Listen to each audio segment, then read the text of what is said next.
I should have known, from the very start, that I was never really part of this family. I'm Nathan, 30 years old now, but I spent most of my life trying to prove myself to people who never gave a damn. My parents, Leon and Diane, had one true love, my younger brother, Zane. He was the golden boy, the prodigy, the future baseball superstar. And me? I was just the other kid. Growing up, our house was basically a shrine to Zane's success. Trophies lined the shelves, framed jerseys hung like sacred relics, and every conversation revolved around his next big game. My dad would drive him to every practice, every tournament, every showcase. Mom would spend hours making his favorite meals, ensuring her champion was well fed and ready to conquer the world. Meanwhile, I was lucky if they even remembered to ask me how my day was. I wasn't jealous, at least, not at first. I had my own passion, motorcycles. While Zane swung bats and signed autographs at school, I spent my nights in the garage, covered in grease, rebuilding engines piece by piece. I saved up for months to buy parts, working shifts at a gas station just to afford my tools. I remember the first time I fixed up an old Kawasaki engine. I was so damn proud. I ran into the house, called my dad outside, expecting some kind of praise. He stood there for maybe 20 seconds, muttered, "That's nice, son," then immediately asked if I'd seen Zane's stats in the newspaper that morning. That was the moment I knew I was never going to matter to them. The life I built by the time I turned 18, I had one goal: to get the hell out of there. I scraped together every penny I had and rented a tiny garage about 8 miles from home. It wasn't much, just a cramped space with a rusty roll-up door and a leaky roof, but it was mine. No more standing in Zane's shadow. No more pretending like I belonged. I poured everything I had into my motorcycle repair shop. 16-hour days, barely enough money for food, sleeping on a cot in the back because I couldn't afford an apartment. But I didn't care. I was building something from the ground up without my parents, without their money, without anyone's help. And it worked. Word spread that I was the guy who could fix bikes better than the dealerships, for half the price. Business picked up, and for the first time in my life, I felt like I had worth. Then, 2 years ago, Lena moved in next door. She opened a little coffee shop right beside my garage, and the first time she walked over with a "welcome to the neighborhood" cup of coffee, I nearly dropped the wrench I was holding. She was smart, funny, way out of my league, but for some reason, she liked hanging around the shop, talking about bikes and engines like she actually cared. I didn't get my hopes up, though. Girls like her didn't fall for guys like me. The accident, then came the day that changed everything. It was a Tuesday. I was working on a Ducati, customizing the frame for a rich client from Nashville. Max, my old mutt, was napping by the door while AC/DC blasted from my speakers. I'd done this kind of job 100 times before, nothing complicated. But that day, something went wrong. Maybe the metal had a defect. Maybe I wasn't paying attention. 1 second, I was making a clean cut with my plasma cutter, and the next, there was this horrible screech of tearing metal. Sparks flew. The cutter kicked back, slicing straight through my leg just above the knee. The pain hit instantly, a burning, searing agony unlike anything I'd ever felt. Blood gushed out, pooling on the concrete floor. I collapsed backward, cracking my head against the ground, my whole body shaking. My hands fumbled for my phone, slippery with blood. The room was spinning. My vision blurred. I knew I was going into shock. I called the only number that made sense. "Mom. I need help," I gasped. "I'm bleeding out. Please." There was a pause. Then, in the most casual voice imaginable, she said, "Nathan, we're in the middle of something important. Can you call an ambulance?" I couldn't believe what I was hearing. "Mom, please. I'm losing too much blood. Just hold on. We'll be there when we can," she said. Then the line went dead. I stared at my phone, my hands shaking. I tried calling my dad. Straight to voicemail. I tried Zane. He actually picked up. "Nathan? What's up, man? We're celebrating. I just signed a $3 million contract with the Braves. Can you believe it?" I could barely speak. "Zane, accident. Bleeding. I need help." Silence. Then he laughed. "Oh shit. Sorry, man. I thought you were calling to congratulate me. I'm kinda busy right now. Can you call someone else?" In the background, I heard my mom's voice. "Zane, come take a picture with the scout." The line went dead. And that was the moment I knew without a doubt that my family would let me die without a second thought. I tried dialing 911, but my fingers were too slick with blood. My vision tunneled. My head lolled to the side, too heavy to hold up. Max was barking frantically, nudging my face, trying to keep me awake, but I could feel myself slipping. Then, suddenly, the door slammed open. "Nathan?" It was Lena's voice. And then, oh my God, she was at my side in seconds, her hands pressing down on the wound, her voice shaking as she yelled into her phone, "I need an ambulance. Now." She tore off her belt, wrapping it around my leg as a makeshift tourniquet, pulling it tight. The pain was blinding, but it kept me awake. She was crying, whispering my name over and over, telling me to hold on. And I did. Because for the first time in my life, someone actually gave a damn if I lived or died. I woke up in the hospital with the steady beep of monitors, and the sharp scent of antiseptic burning my nose. My leg felt like it had been set on fire, and then left to rot. I tried moving, but a dull, throbbing pain shot up my body, making me groan. Mia was there. As soon as my eyes fluttered open, she sat up from the chair next to me, her face a mix of exhaustion and relief. "You're awake," she whispered, reaching for my hand. "God, Nathan, I thought I lost you." I blinked, trying to piece together what had happened. The shop, the plasma cutter, the blood. My parents are ignoring my calls. Tyler's voice, full of laughter, completely unaware that I was bleeding out while he basked in his glory. A lump formed in my throat. I squeezed Mia's hand. "You saved me." She gave me a watery smile. Max helped too. He wouldn't stop barking. If it weren't for him, I wouldn't have checked. I swallowed hard. My own family had left me for dead. But my dog and the girl next door had done what they couldn't. What they wouldn't. A doctor came in not long after. He was an older guy, serious looking, flipping through my charts before he sighed and met my gaze. "You're lucky to be alive. The plasma cutter severed your femoral artery. If Mia hadn't used that tourniquet, we wouldn't be having this conversation." I tried to nod, but the pain was too much. "My leg?" The doctor hesitated, and that pause told me everything I needed to know. "We managed to save it, but the damage was severe. Multiple surgeries will be needed, and even then, you might not regain full function." The words hit like a sledgehammer to my chest. My leg, my work, my shop, my life. Mia must have seen the panic in my eyes, because she squeezed my hand harder. "We'll figure it out," she whispered. "You're not alone in this." I wanted to believe her. But at that moment, all I could feel was loss. The next few days were a blur of pain, medication, and frustration. I could barely move, and every slight shift sent searing pain up my leg. Mia stayed by my side, bringing me decent food, making sure Max was taken care of, even keeping me entertained with stories about her coffee shop customers. Not once did my parents visit. Not once did Tyler call. I checked my phone constantly, even though I knew I shouldn't. Maybe I still had that stupid little hope that they'd show up, that they'd at least pretend to care. Then, finally, my phone buzzed. My father. I almost didn't answer, but some pathetic part of me still craved his approval. I took a shaky breath and put the phone to my ear. "Dad? Nathan, we need to talk." For a moment, I thought maybe he was going to apologize. Maybe he had finally realized how badly they had screwed up. Maybe, for the first time, I'd hear some regret in his voice. But no. "Your mother and I need $25,000 to cover some expenses for Tyler's contract. It's a critical investment for his future. We know you have some savings from the shop." Silence. I gripped the phone so tightly my knuckles turned white. "I almost died," I said, my voice hollow. "Where were you? Where was Mom? Where was Tyler? I begged you for help. I was bleeding out on the floor, and you, Nathan, don't be dramatic," he cut me off. "It was a bad cut, sure, but you're fine now. Tyler's career is at a turning point. We need to focus on what matters."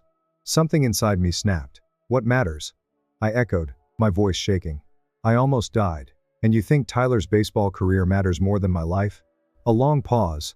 Then, with a voice so dismissive it made my blood boil, my father said, "This conversation is pointless if you're going to be emotional about it. Let us know when you're ready to talk like an adult." Then he hung up. I stared at my phone, my vision blurring with fury and something dangerously close to heartbreak. I had been a fool. My whole life, I had been chasing something that was never real. Their love, their approval, their acknowledgement. But the truth was as clear as the hospital room around me. They didn't care. And they never would. Mia found me staring at the ceiling an hour later, still clutching my phone like it was some kind of lifeline to a family that had never really been mine. "What happened?" she asked softly, sitting beside me. I took a deep breath, forcing myself to say the words out loud. "They asked me for money." Her eyebrows shot up. "What?" I let out a bitter laugh. 25 grand. For Tyler. Apparently, his career is a critical investment. I shook my head, my throat tightening. "They don't care that I almost died, Mia. They don't care about me at all." Mia's face darkened. She reached for my phone, scrolled through my contacts, and with a few taps, deleted both my parents' numbers. Mia, no, she said firmly, you don't need them, Nathan. You never did. And I am not going to sit here and watch you let them keep hurting you. I stared at her, 1,000 emotions swirling in my chest. And for the first time, I felt something shift. Maybe she was right. Maybe it was time to stop chasing a family that never wanted me. Maybe it was time to let them go. That night, as I lay awake in my hospital bed, staring at the ceiling, I made a decision. I wasn't going to let this break me. I wasn't going to let them win. I had lost a lot, but I hadn't lost everything. And if my parents thought I was just going to roll over and disappear, they had another thing coming. Because I wasn't done yet. Not by a long shot. The weeks after my parents' betrayal were a blur of pain, surgeries, and brutal reality checks. My body was broken, but the worst pain wasn't physical. It was the weight of knowing, without a doubt, that I didn't matter to them. That I never had. Mia stayed by my side through all of it. She was there when the doctors told me I might never fully regain function in my leg. She was there when I struggled through physical therapy, gritting my teeth as I tried to stand on my own. She was there when the medical bills started piling up, a constant, suffocating reminder that my old life, the one I had built with my own hands, was slipping away. One evening, as I sat in my hospital bed staring at the ceiling, she spoke quietly. You need to stop waiting for them to care. I turned to her, exhausted. I know they don't care, Mia. That's not the problem. She shook her head. No, you don't. Because if you did, you wouldn't be sitting here hoping they'd show up. Her words stung, because they were true. I had spent my whole life waiting for my parents to see me, to acknowledge me. And even after they had left me to bleed out on the floor of my own shop, some part of me still hoped. Hoped they'd realize what they had done. Hoped they'd call. Hoped they'd regret it. But they never did. What I got instead was another phone call from my father. The first since he had demanded money for Leo's expenses. Nate, he said, his voice brisk. We need to talk. I held the phone to my ear, waiting. Your mother and I, we need some financial help. I laughed, a hollow, bitter sound. Unbelievable. We're in a difficult situation, he continued, ignoring my reaction. Leo's contract. There were details we didn't anticipate. He needs to buy out of an agreement. It's complicated, but the bottom line is, it's going to cost around $450,000. I was stunned into silence for a moment. Then, slowly, I asked, and what does that have to do with me? You own a business, he said as if it were obvious. A business that, let's be honest, you can't even run properly anymore. If you sell it, we could use the money to fix this. And once you're fully recovered, you can figure something else out. I squeezed my phone so tightly my fingers ached. You want me to sell my shop to bail Leo out? This is his future we're talking about, Nathan, he said, like I was the unreasonable one. He has a chance to make something of himself. You wouldn't want to ruin that, would you? I nearly lost it right then and there. But before I could say a word, Mia's voice cut through the haze of anger. Are you kidding me? She snapped. Do you even hear yourself? My father hesitated. Who is this? I'm the person who was there when your son was dying, she said coldly. The person who called the ambulance, who held pressure on his wound while he bled all over the floor. I'm the person who sat by his hospital bed for weeks while you partied and ignored his calls. And now you have the audacity to ask him to give up everything for Leo? Silence. Then my father scoffed. Nathan, you need to control your girlfriend. This is a family matter. Mia grabbed the phone from my hand. No, this is a you're a terrible father matter. And Nathan isn't giving you a damn cent. You're on your own. Then she hung up. I stared at her, stunned. She shrugged, tossing my phone onto the hospital bed. What? He needed to hear it. For the first time in weeks, I smiled. The next morning, I made my decision. I called my lawyer, a friend, really, who happened to specialize in contracts, and asked him to remove my parents from anything tying them to me. Emergency contacts? Gone. Access to my business accounts? Revoked. I even started the process of changing my will, leaving everything I owned to Mia and, well, Max. And then, I blocked my parents' numbers. For the first time in my life, I was truly free from them. My road to recovery wasn't easy. It was painful, frustrating, and filled with moments where I wanted to give up. But Mia wouldn't let me. When I worried about money, she sat me down and made a plan. You're still the best mechanic in this town, she said. Just because you can't do the physical work the way you used to, doesn't mean you can't teach. At first, I thought she was crazy. Who would want to learn from me? But then I remembered a kid named Jamie, a 19-year-old, who used to hang around my shop, asking endless questions about bikes. I gave him a call. Want to learn how to rebuild a carburetor? I asked. He showed up at my apartment an hour later, looking like I had just offered him the key to the universe. One student turned into 3, then 5, then 10. Soon, I had a small group of young guys eager to learn, paying a modest fee for hands-on training in my shop. Mia watched all of it with a satisfied smile. "Told you," she said smugly one night. "You're a teacher now." A few weeks later, she made another suggestion. "Let's make it official," she said. "Turn this into a real trade school. Get certified. Get funding." I stared at her. "That would cost a fortune." She grinned. "Good thing I have savings." 2 weeks later, we filed the paperwork for Summer's Motorcycle Technical Institute. A real school. A real future. Something built from the ashes of everything I had lost. For the first time in a long time, I felt like I was moving forward instead of being stuck in the past. Then, one night, as we were cleaning up the shop, my phone buzzed. A message from Leo. "Mom and Dad are losing the house. They spent everything trying to fix my contract. Can you help?" I stared at the words, emotions twisting inside me. For a second, I almost considered it. Almost. Then I typed back. "You're my brother, but none of you acted like family when I was bleeding out on the floor. I have a real family now. Good luck with your baseball career." Then I blocked his number too. Mia walked up behind me, wrapping her arms around my waist. "You okay?" I took a deep breath, exhaled slowly, and nodded. "Yeah. I think I finally am." That night, I slept peacefully for the first time in years. I always thought the worst pain I had ever felt was the moment I realized my parents left me to bleed out on the cold concrete floor of my shop, while they celebrated my brother's success. I thought nothing could compare to the feeling of betrayal, of being discarded like I was nothing more than an afterthought. But I was wrong. The real pain came later. It came in the slow, agonizing process of rebuilding myself from nothing.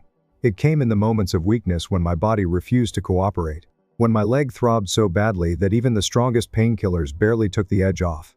It came in the nights where I woke up drenched in sweat, the memory of blood pooling around me still fresh in my mind.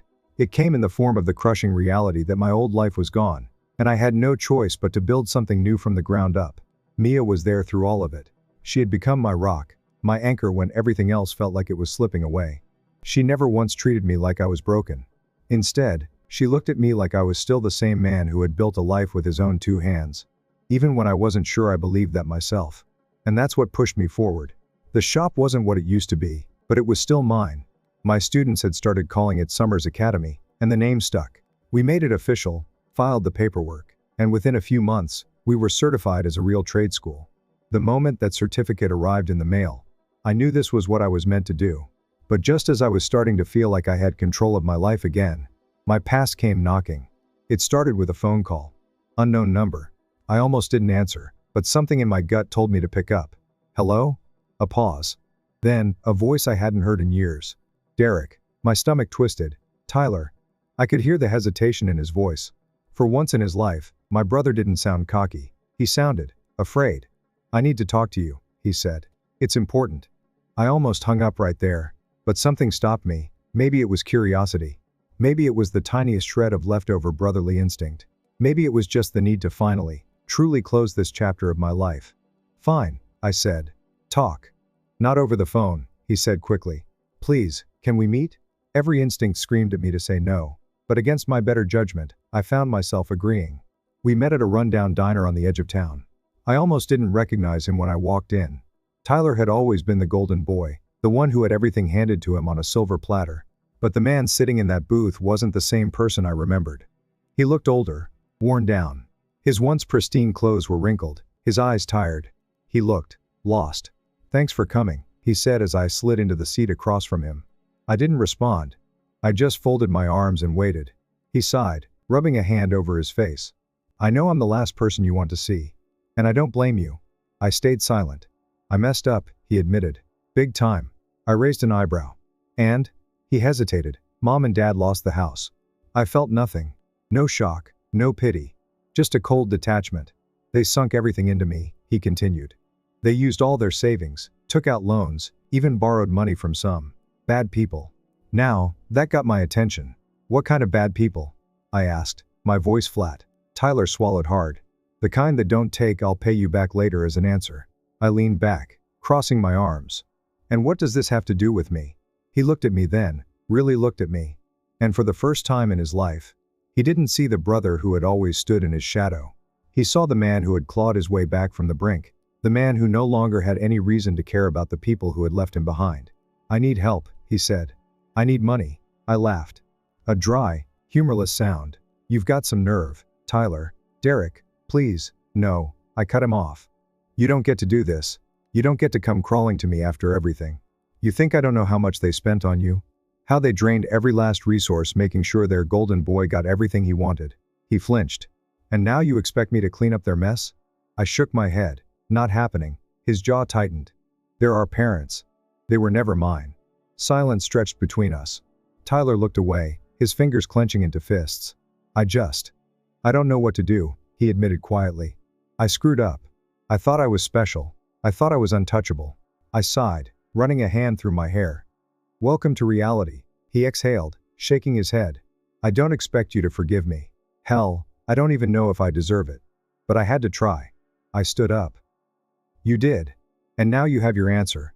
I turned to leave, but before I could take a step, he grabbed my wrist. "Derek, wait." I froze, my pulse spiking. "Just one more thing," he said, his voice barely above a whisper. I wrenched my arm free. "What?" He hesitated, then finally met my eyes. "I'm sorry." For the first time in our lives, I believed him. But it didn't change anything. I walked out of that diner without looking back. And as I stepped into the cool night air, I felt lighter than I had in years. I wasn't angry anymore. I wasn't bitter. I was free. And for the first time in my life, that was enough. I always thought closure was a myth. A lie we tell ourselves to move forward. But as I stood outside my old family's apartment, the weight of everything settled on me like a lead blanket. 3 years had passed since I cut them off. 3 years since I built my life from the ashes of their neglect. Yet here I was, one last time. Not for them, but for me. Mia was waiting in the car. She had tried to talk me out of coming, but she understood. This wasn't about forgiveness. It wasn't even about revenge. It was about ending this chapter, once and for all. I knocked. The door swung open, and my mother stood there. Older, smaller. The arrogance that had once radiated from her had dimmed into something hollow. She blinked at me, as if she had forgotten I existed. "Derek." I exhaled. "Mom." A long silence stretched between us before she stepped aside. "You came for answers." The apartment was nothing like the grand home they had lost. Cramped, cluttered, and filled with the scent of stale regret. My father was hunched over in an old recliner, staring blankly at a muted television. He barely glanced at me. "What do you want?" he asked, his voice scratchy. "Tired." I studied them both, searching for anything that would make this feel different. "You already lost everything," I said quietly. "Was it worth it?" My mother stiffened. "That's not fair." I laughed. A hollow, bitter sound. "Not fair? You left me to bleed out. You celebrated while I begged for help. We didn't know." "Bullshit." My voice cut through the room like a blade. "You knew. You just didn't care." My father sighed, rubbing his temple. "It was a mistake." "No. A mistake is forgetting a birthday. A mistake is missing a phone call. You made a choice." Over and over. Another silence. My mother wrung her hands, staring at the floor. My father still wouldn't meet my eyes. I took a deep breath. "I need to know the truth." "Why?" She hesitated. Then, finally, she whispered, "Because you weren't supposed to be ours." The word slammed into me like a truck. I felt the floor tilt beneath me. "What?" She swallowed hard, glancing at my father. He gave her a warning look, but she kept going. "You were a mistake, Derek." She stopped herself, exhaling sharply. "I had an affair. I couldn't breathe." "You weren't his." She nodded toward my father. "You were. Someone else's, and we decided to raise you anyway. But it was never the same. You were always an outsider." I finished for her, my voice numb. She nodded, a tear slipping down her cheek. "I'm sorry." I stared at them both, waiting for some kind of emotion to hit me. Pain. Anger. But all I felt was relief. It wasn't me. It was never me. I let out a slow, shaky breath. "You could have told me. Instead, you let me believe I wasn't good enough." My father finally looked at me, his face unreadable. "Would it have changed anything?" I laughed again, softer this time. "Yeah, it would have." I reached into my jacket and pulled out an envelope, setting it on the table. "What's that?" my mother asked warily. "The last thing I'll ever give you." She opened it, her breath hitching as she read the document inside. It was legal paperwork. A signed affidavit severing all ties. I was officially removing them from my life, legally and permanently. They couldn't reach out, couldn't claim any part of my future. Couldn't find a way back in. Derek, please. No. I cut her off. You made your choice a long time ago. Now, I'm making mine. I turned, walking toward the door. As I reached for the handle, my father finally spoke. You think this will make you whole? I looked over my shoulder, meeting his tired eyes. I don't need to be whole. I just need to be free. And with that, I walked out for the last time. Mia was waiting for me, the car engine running softly. She studied my face as I climbed in. How do you feel? I stared out the window as the apartment faded behind us. Lighter. She reached over, taking my hand. Good. We drove in silence for a while. The city lights flickered around us, and for the first time in my life, I felt like I was exactly where I was supposed to be. Free. Some families are built on blood. Others are built on love. And I had finally found mine. As we pulled into our driveway, I saw Max waiting by the door, his tail wagging lazily. My shop stood beside our home, the lights glowing warmly. Inside, my students would return tomorrow, eager to learn. My school was thriving. My future was mine. I turned to Mia, my heart steady. Let's go home. And with that, I left my past behind, stepping into the life I had built. The life I chose.